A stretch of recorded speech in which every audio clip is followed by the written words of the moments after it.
త్రిముఖ దుర్గాదేవి జ్యోతిష్యాలయం. ప్రేమించిన వారు దూరం కావటం, భార్యాభర్తల మధ్య గొడవలు, విడాకులు, కోర్టు సమస్యలు, స్త్రీ మరియు పురుష వశీకరణ, ధనం మరియు బిజినెస్ సమస్యలు, వివాహం ముడిపడకపోవడం, చెడు ప్రయోగాల నివారణ మొదలగు ఎటువంటి సమస్యలకైనా 100% పరిష్కారం చూపబడును. గురూజీ భవానీరాజు. Cell number 8885647696. నమ్మకంతో ఒక్కసారి కాల్ చేయండి, మీకే తెలుస్తుంది.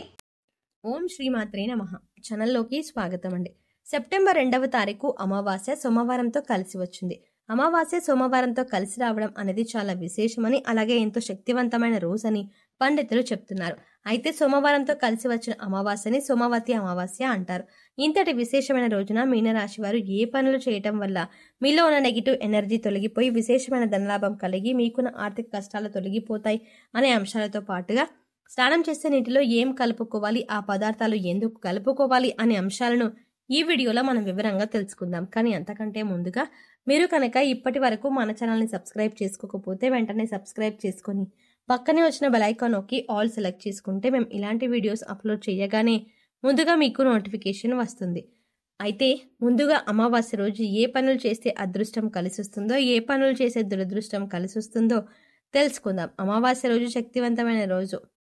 అంతేకాకుండా అమావాస్య రోజు కొన్ని పనులు చేస్తే చాలా వరకు మనకు మంచి జరుగుతుంది. కానీ కొన్ని పనులు చేస్తే మాత్రం అదృష్టం బాగా కలిసి వస్తుంది. అమావాస్య రోజు ఎవరైనా సరే సూర్యోదయానికి పూర్వమే తలస్నానం చేయాలి. తలంటు స్నానం చెయ్యకూడదు. తలస్నానం అంటే కేవలం నీళ్లు తల మీద పోసుకొని తలస్నానం చెయ్యాలి. ఈ తలస్నానం చేస్తే చాలా మంచిది. రోజు మధ్యాహ్నం పూట నిద్రపోకూడదు. మధ్యాహ్నం పూట నిద్రపోతే దరిద్రం చుట్టుకుంటుంది. ఈ రోజు విశేషంగా లక్ష్మీ పూజ చేయాలి. అమావాస్య రోజు చేసే లక్ష్మీ పూజను ఐశ్వర్య పూజ, ఐశ్వర్య లక్ష్మీ పూజ అంటారు. ఈ పూజ చేయటం వల్ల ఆర్థిక సమస్యలన్నీ తొలగిపోతాయి. అమావాస్య సందర్భంగా అన్నదానం చేసినా, వస్త్రదానం చేసినా విశేషమైన శుభ ఫలితాలు కలుగుతాయి. అలాగే విశేషమైన శుభ ఫలితాలు కలుగుతాయి. అంతేకాకుండా సోమవారం అంటే అమావాస్య సందర్భంగా ఎవరైనా సరే ఎడమకాలికి నల్లదారం కట్టుకుంటే చాలా మంచిది. అమావాస్య రోజు ఎడమకాలికి నల్లదారం కట్టుకుంటే ఎదుటి వాళ్ళ ఏడ్పులేవి మీ మీద పని చెయ్యవు. దిష్టి ఉండదు, నరపీడ ఉండదు, శత్రుబాధలు తొలగిపోతాయి. ఎడమకాలికి నల్లదారం అమావాస్య రోజు కట్టుకోవాలి. అలా కట్టుకున్నట్లయితే మీకున్నటువంటి దిష్టి దోషం మొత్తం తొలగింపు చేసుకోవచ్చు. అలాగే అమావాస్య రోజు రాత్రిపూట భోజనం చేయకూడదు, ఉపవాసం ఉండాలి. కేవలం పళ్ళు, పాలు మాత్రమే ఆహారంగా స్వీకరిస్తే చాలా మంచిది. అలాగే అమావాస్య అంటే సూర్యుడికి చాలా ఇష్టమైన రోజు. అందుకే ఎవరైనా సరే అమావాస్య సందర్భంగా సూర్యుడికి ఆర్జం ఇస్తే, అంటే సూర్యుడికి నీటిని సమర్పిస్తే జాతక దోషాలు తొలగిపోతాయి. అంటే రాగి చెంబులో నీళ్లు, ముఖ్యంగా ఆ నీళ్లలో ఎర్ర పుష్పం, చిటికెడు కుంకుమ పువ్వు, కొద్దిగా గంధం కలిపి తూర్పు వైపు తిరిగి ఓం సవిత్రే నమః అని 12 సార్లు జపించి సూర్య భగవానుడికి ఆర్జం ఇచ్చినట్లయితే విశేషమైన శుభ ఫలితాలు కలుగుతాయి. అమావాస్య సూర్యనారాయణ మూర్తి పుట్టినరోజు కాబట్టి సూర్యుడి అనుగ్రహం వల్ల సకల శుభాలు కలుగుతాయి. అలాగే పితృదోషాలు, పితృశాపాలు తొలగిపోవటానికి అమావాస్య రోజు ఒక ప్రత్యేకమైన విధి విధానం పాటించాలి. మీకు దగ్గరలో రావి చెట్టు ఉన్నట్లయితే రావి చెట్టు దగ్గరికి వెళ్లి రావి చెట్టు మొదట్లో ఆవాల నూనె అంటే మస్టర్డ్ ఆయిల్ ప్రమిదల్లో పోసి 8 ఒత్తులు విడిగా వేసి దీపాన్ని వెలిగించాలి. అమావాస్య రోజు ఎవరైతే రావి చెట్టు దగ్గర ఆవాల నూనె దీపం పెడతారో వాళ్లకున్నటువంటి పితృదోషాలు, శత్రు శాపాలన్నీ తొలగిపోతాయి. అలాగే అమావాస్య సందర్భంగా నవధాన్యాలకు సంబంధించిన ఒక ప్రత్యేకమైన పరిహారం చేస్తే లక్ష్మీ కటాక్షం కలుగుతుంది. నవధాన్యాలు అమావాస్య రోజు నానబెట్టి వాటిని లక్ష్మీదేవికి నైవేద్యంగా సమర్పించి ఆ తర్వాత ఈ నవధాన్యాలు ఎక్కడైనా సమర్పించి ఉంటే, ముఖ్యంగా ఆ తర్వాత ఆ నవధాన్యాలు ఎక్కడైనా పరిశుభ్రమైన ప్రదేశంలో చల్లాలి. కొన్ని రోజుల తర్వాత ఆ నవధాన్యాలకు మొలకలు వచ్చాక ఆ మొలకలు వచ్చిన నవధాన్యాలని గోవుకు ఆహారంగా తినిపించాలి. అమావాస్య రోజు నవధాన్యాలు పరిహారం పాటించడం ద్వారా ముఖ్యంగా ఆర్థిక ఇబ్బందుల నుంచి సులభంగా బయటపడవచ్చు. అమావాస్య సందర్భంగా ఈ ప్రత్యేకమైన విధి విధానాలు పాటించండి. అమావాస్య రోజు కామ్యకర్మలేవి చెయ్యకూడదు. అంటే కోరుకొని చేసేటువంటి కార్యక్రమాలు ఏవి కూడా చెయ్యకూడదు. ప్రధానంగా ఈ విషయంలో మరీ ముఖ్యంగా వీరు ఏవైతే అనుకుంటున్నారో అంటే దానాలు చేయటం, నువ్వుల నీళ్ళలో వేసి దక్షిణ దిక్కుకు తిరిగి పితృదేవతలకు తర్పణాలు ఇవ్వటం, ఇలాంటివి చేస్తే పితృదోషాలు తొలగిపోతాయి. అమావాస్య రోజు అద్భుతమైన శుభ ఫలితాలు సిద్ధింపజేసుకోవచ్చు. అలాగే అమావాస్య రోజున బకెట్ నీటిలో ఏది వేసుకుని స్నానం చేయడం వల్ల మీలో ఉన్న నెగిటివ్ ఎనర్జీ తొలగిపోతుంది. అలాగే ఈ పదార్థాలలో బకెట్ నీటిలో ఎందుకు కలుపుకోవాలి అనే అంశాలను ఇప్పుడు తెలుసుకుందాం. ప్రతి ఒక్కరు కూడా భగవంతుడి ఆశీస్సులు మాపై ఉండాలని, జీవితంలో గొప్పగా ఎదగాలని కోరుకుంటారు. మరి ఆ దిశగా అడుగులు వేసేందుకు తమ వంతుగా ప్రతిరోజు పూజ చేస్తూ ఉంటారు. పూజ చేసినప్పుడు ఫలితాలు వస్తాయా అంటే మనశ్శాంతి మాత్రం ఖచ్చితంగా వస్తుంది. ఫలితం వస్తుందా అంటే మాత్రం అది వారి పూర్వజన్మ కర్మ ఫలితం మీద కూడా ఆధారపడి ఉంటుంది. మరి అలాంటి కర్మ ఫలితాన్ని తగ్గించుకోవాలి అంటే ఏం చేయాలి అనే సందేహం మీకు రావచ్చు. మనం ఏదైనా పని చేస్తున్నాము అంటే అది ఎందుకు చేస్తున్నాము అని తెలుసుకొని చేస్తే మాత్రం దానికి ఖచ్చితమైన ఫలితాలు దొరుకుతాయి. ఈ మాట సాక్షాత్తు వేద పండితులు చెప్తున్నారు. ఇంతటి విశేషమైన రోజున ఈ చిన్న పరిహారం చేసుకున్నట్లయితే కనుక లక్ష్మీ కటాక్షం కారణంగా దరిద్ర బాధలు తొలగిపోయి సిరి సంపదలు చేకూరుతాయి.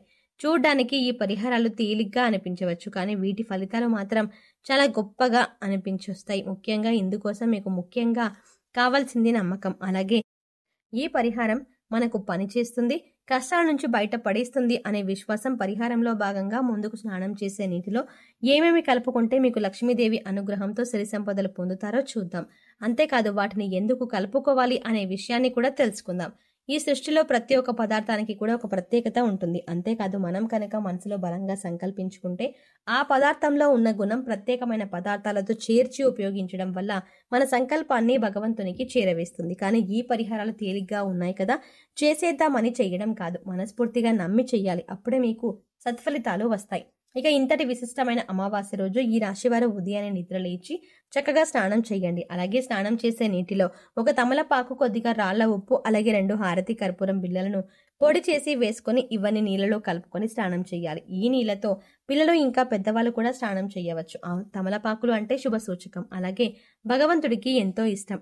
అంతేకాకుండా ఈ పదార్థాలు అన్నీ కూడా మీలో పాజిటివ్ ఎనర్జీని పెంచుతాయి, మీ చుట్టూ ఉన్న నెగిటివ్ ఎనర్జీని తీసిస్తాయి. ఈ పదార్థాలు నీళ్ళల్లో కలిపి స్నానం చేయడం వల్ల భగవంతుని అనుగ్రహాన్ని పొందుతారు. బకెట్ నీళ్ళల్లో ఒక తమలపాకును వేసి అరగంట తర్వాత స్నానం చేస్తే శరీరానికి మరింత స్వచ్ఛత లభిస్తుంది. ఒంట్లో ఉండే నెగిటివ్ ఎనర్జీ అంతా తొలగిపోతుంది. ఇక రెండో పదార్థం మనం నీళ్ళలో కలిపింది రాళ్ల ఉప్పు. ఈ రాళ్ల ఉప్పు నీళ్ళలో కలపడం వల్ల మనలో ఉన్నటువంటి నకారాత్మక శక్తి అనేది తొలగిపోతుంది, అంటే నెగిటివ్ ఎనర్జీ. వాస్తవానికి చెప్పాలంటే మనకు తెలియకుండా మన మీద ఒక రకమైనటువంటి నకారాత్మక శక్తి పనిచేస్తూ ఉంటుంది. ఇక ఇలాంటి నకారాత్మక శక్తి ఉన్నప్పుడు మనం చేసే పనుల్లో ఆటంకాలు రావడం, అలాగే ఆర్థికంగా కుంగిపోవడం ఇలాంటివన్నీ చూస్తూ ఉంటాం. ఇక ఈ నకారాత్మక శక్తి నుంచి బయటపడడానికి చిన్న చిన్న పరిహారాలు చేసుకుంటే సరిపోతుంది. దాన్ని తొలగించుకోవడానికి రాళ్ల ఉప్పు మనకు ఎంతగానో సహాయపడుతుంది. ఇక మూడో పదార్థం మనం నీళ్ళల్లో కలిపింది కర్పూరం బిళ్ళలు. ఇలా 2 కర్పూరం బిళ్ళలను పొడి చేసి నీళ్ళలో కలపడం వల్ల మనలో దైవభావం పెంపొందుతుంది. దీని నుంచి వచ్చే సువాసన మనలో ఉన్న చెడు ఆలోచనలు తొలగించి ఆధ్యాత్మికం వైపు మనల్ని నడిపిస్తుంది. సో చూసారు కదండి, సెప్టెంబర్ 2వ తారీఖు సోమవారంతో కలిసి వచ్చింది. అమావాస్య రోజున ఈ రాశి వారు ఏ చిన్న పరిహారం చేయటం వల్ల వారి జీవితంలో ఉండే కష్టాలు, నష్టాలు అన్నీ తొలగిపోతాయి అనే అంశాలతో పాటుగా అమావాస్య రోజు స్నానం చేసే బకెట్ నీటిలో ఏది కలుపుకొని స్నానం చేయడం వల్ల నెగిటివ్ ఎనర్జీ తొలగిపోయి ఆర్థికంగా అభివృద్ధి చెందుతుందో అనే అంశాలను ఈ వీడియోలో మనం వివరంగా తెలుసుకున్నాం కదా. ఈ వీడియో మీకు నచ్చినట్టయితే లైక్ చేయండి. అలాగే మీ ఫ్రెండ్స్ అండ్ ఫ్యామిలీ మెంబర్స్లో ఎవరైనా మీనరాశి వారు ఉన్నట్లయితే వారితో ఈ వీడియోని షేర్ చేసుకోవడం మర్చిపోకండి. కానీ అంతకంటే ముందుగా మీరు కనుక ఇప్పటి వరకు మన ఛానల్ని ఇంకా సబ్స్క్రైబ్ చేసుకోకపోతే వెంటనే సబ్స్క్రైబ్ చేసుకొని పక్కనే ఉన్న బెల్ ఐకాన్ క్లిక్ చేసి అందులో ఆల్ సెలెక్ట్ చేసుకుంటే మేము ఇలాంటి వీడియోస్ అప్లోడ్ చేయగానే ముందుగా మీకు నోటిఫికేషన్ అందుతుంది. మరో చక్కటి వీడియోతో మళ్ళీ కలుద్దామండి.